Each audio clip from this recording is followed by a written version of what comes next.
আসসালামু আলাইকুম। ডায়াবেটিস বিষয়ক স্বাস্থ্য সচেতনতার আজকের ভিডিওতে আপনাদের স্বাগতম।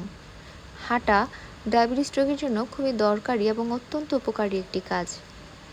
আসুন আমরা জেনে নেই ডায়াবেটিস হলে কিভাবে হাঁটতে হবে।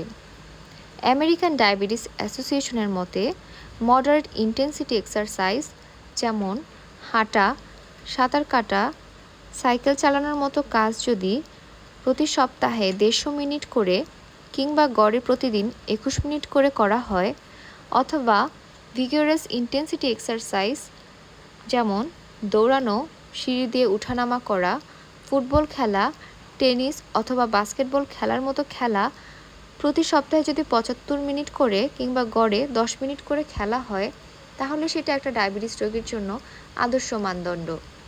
আপনার ডায়াবেটিস নিয়ন্ত্রণে দরকার আপনার সদিচ্ছা।